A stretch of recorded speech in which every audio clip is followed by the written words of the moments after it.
Good evening everyone. Diwali की Ram Ram. I hope आप लोगों की दिवाली बहुत अच्छी रही होगी, शुभ रही होगी और आशा करती हूँ कि आगे भी आपका वर्ष मंगलमय रहेगा, शुभ रहेगा और बहुत आपको आरोग्य सुख समृद्धि मिलेगा। लक्ष्मी जी आप सब पर कृपा बरसाएंगी। चलिए, हमारी भी अच्छी रही दिवाली। और जैसा कि आप लोगों को हमारा 31 अक्टूबर के लिए बैंक निफ्टी का आपको 52,400 का PE 285 के ऊपर पेपर ट्रेडिंग के लिए बोला गया था। उसने 700 का टारगेट अचीव किया था, जो कि आप हमारे हमने आपको टारगेट भी दिए थे। आप हमारे 30 तारीख के वीडियो को जाके चेक कर सकते हैं। तो आज हम लोग बात करेंगे कल के बारे में, यानी 4 नवंबर। मार्केट में ये छुट्टियों के बाद अभी खुल रहा है, तो एस्ट्रोलॉजी के हिसाब से और टेक्निकली एनालिसिस करके क्या निष्कर्ष निकलता है, ये हम इस बारे में डिस्कस करेंगे। चलिए, सबसे पहले डिस्क्लेमर लेंगे। This is an educational program और इसके तहत जो भी मैं इस वीडियो में बोल रही हूँ वो मेरी अपनी राय है। आपके प्रॉफिट एंड लॉसेस के लिए मैं और मेरा चैनल जिम्मेदार नहीं होंगे। किसी भी प्रकार के इन्वेस्टमेंट करने से पहले फाइनेंशियल एडवाइज़र की राय अवश्य लें। मैं सेबी रजिस्टर्ड नहीं हूँ। Sorry. As per SEBI option trading में 10 में से 9 लोगों को नुकसान होता है, तो ये कृपया ध्यान रखें।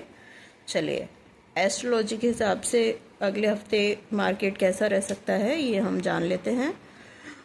अगले हफ्ते यानी ये आने वाला जो वीक रहेगा हमारा कल 4 नवंबर से, इसमें क्या हो सकता है। देखिए, अभी आने नेक्स्ट हमारे अमेरिका के जो प्रेसिडेंशियल इलेक्शंस है वो भी होने वाले हैं 5 को। ईरान इज़राइल वॉर का सिनेरियो चल ही रहा है। अभी ईरान ने भी बोल दिया है कि हम बदला लेंगे, तो इसके बारे में आपको न्यूज़ पर काफ़ी ध्यान देना पड़ेगा और देखते हैं एस्ट्रोलॉजी के हिसाब से क्या निष्कर्ष निकलता है। चलिए, अगले हफ्ते शुक्र ग्रह जो हैं अपनी राशि बदलने वाले हैं। शुक्र ग्रह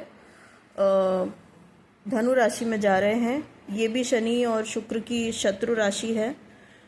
सूर्य की तुला राशि, सूर्य भी तुला राशि में है, चंद्र वृश्चिक राशि में है, मंगल नीच राशि में है। तो लगभग सभी ग्रह नीच राशि में अभी चल रहे हैं।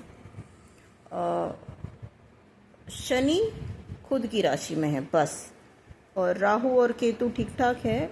इससे लगता है कि मार्केट में मंदी रह सकती है, साथ ही मूवमेंट भी ज़्यादा रहेगा। चलिए, 4 यानी कल मंडे की बात करते हैं। अभी हमने वीक का डिस्कशन किया कि वीक एस्ट्रोलॉजी के हिसाब से वीक कैसा रह सकता है। अब हम कल यानी 4 नवंबर 24 की बात कर लेते हैं। एज पर एस्ट्रोलॉजी 4 को क्या हो सकता है। 4 तारीख यानी कि राहु का जो है ये अंक है और चंद्रमा वृश्चिक राशि में रहेंगे। चंद्रमा पर गुरु की दृष्टि है, राहु की दृष्टि है एंड शनि की भी दृष्टि चंद्रमा पर पड़ रही है, इसलिए काफ़ी उतार चढ़ाव तो रहेगा ही और मार्केट में दोनों तरफ का मूवमेंट रह सकता है, इसमें आप ध्यान रख सकते हैं। चलिए, सपोर्ट लेवल्स देख लेते हैं, चार्ट एनालिसिस पर डिस्कस करेंगे। फर्स्ट हम लोग निफ्टी के बारे में जान लेते हैं, तो इसके लेवल्स डिस्कस करते हैं। निफ्टी जो है 24,250 के नीचे अगर जाता है, ध्यान दीजिए, 24,250 के नीचे अगर जाता है तो निफ्टी जो है 24,250 के नीचे अगर जाता है तो 24,100 के तक ये हमारा निफ्टी जा सकता है। अगर 24,100 भी अगर इसने तोड़ दिया तो 24,000 के लेवल इसके आ सकते हैं। ये हमारे हो गए डाउन साइड। तो अप साइड क्या लेवल रह सकते हैं इसके बारे में देखते हैं। 24,380 के ऊपर अगर ये चलेगा तो 24,440 और उसके ऊपर भी निकल जाएगा तो 24,550 तक भी ये जा सकता है। पुट राइडर 24,400 पर है। ये आपको निफ्टी के लेवल्स हमने बता दिए हैं, इनको आप ध्यान रखें, लिख लीजिए कहीं पर, अच्छा रहेगा। चलिए बैंक निफ्टी पर आते हैं। 51,850 के ऊपर अगर ये रहा तो 52,200 तक ये जा सकता है। उसको भी अगर इसने क्रॉस किया तो 52,500 तक ये जा सकता है। डाउन साइड इसमें क्या रहेगा वो हम देखते हैं। 51,550 का लेवल अगर इसने तोड़ा तो ये 51,300, और अगर ये भी तोड़ा तो 51,050 तक ये जा सकता है। इसको आप ज़रा ध्यान रखें। तो ये हमारा हो गया। अभी नेक्स्ट हमारा है मिड कैप निफ्टी में क्या रहेगा, इसके लेवल्स देख लेते हैं। तो 12,460 के ऊपर अगर ये चला मिड कैप निफ्टी तो 12,550, और उसके बाद 12,550 भी अगर इसने क्रॉस किया तो 12,650 तक ये जा सकता है।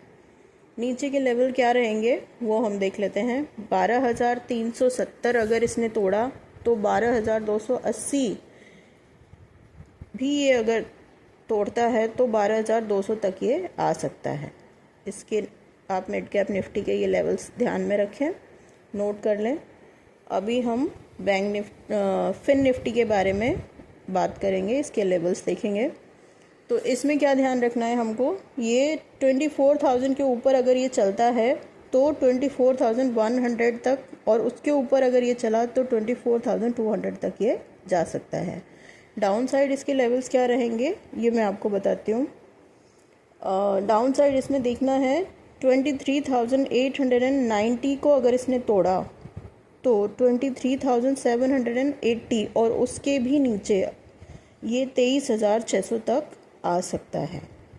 चलिए, ये तो हमारी लेवल्स की बात हो गई।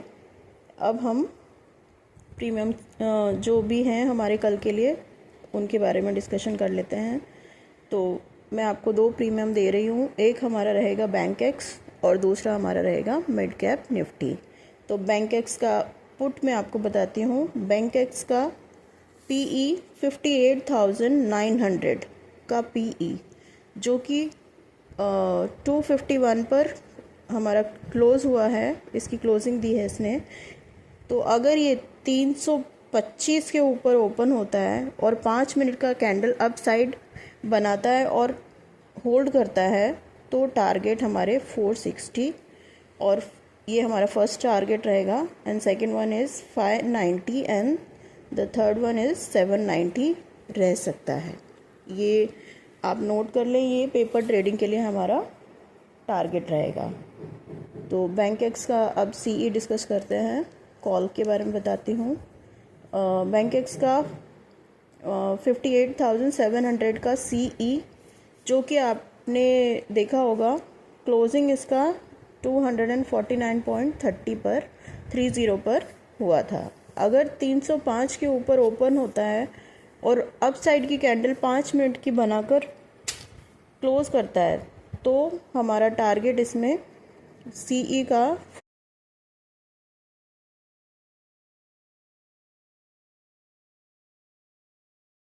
तो हमारा सेकंड जो हमारा प्रीमियम रहेगा वो मिड कैप निफ्टी का रहेगा। तो इसके पहले मैं इसका कॉल आपको बता देती हूँ। तो इसका 12,350 का CE, जो कि 68.10 पर क्लोज हुआ था, अगर 95 के ऊपर ओपन होकर 5 मिनट का कैंडल अप साइड होल्ड करता है तो टारगेट हमारे 150, सेकंड 200 रह सकते हैं।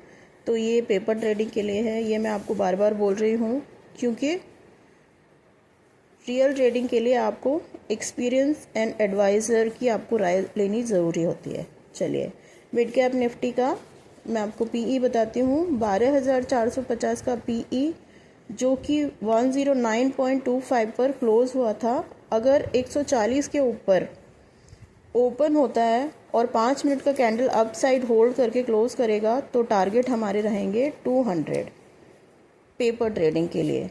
तो ये जो हमारे 2 प्रीमियम्स हैं इनको आप पेपर ट्रेडिंग के लिए यूज़ करें, चेक करें। उसके बाद हमको कमेंट में बताइए कि आपको कैसा लगा हमारे ये प्रीमियम्स के बारे में। और इनको मोस्ट इम्पॉर्टेंटली आपको ये पेपर ट्रेडिंग के लिए दिए गए हैं, ना कि रियल ट्रेडिंग के लिए। तो आप सोच समझ के अपने बुद्धि विवेक के साथ कार्य करें। चलिए, धन्यवाद एंड हैप्पी ट्रेडिंग।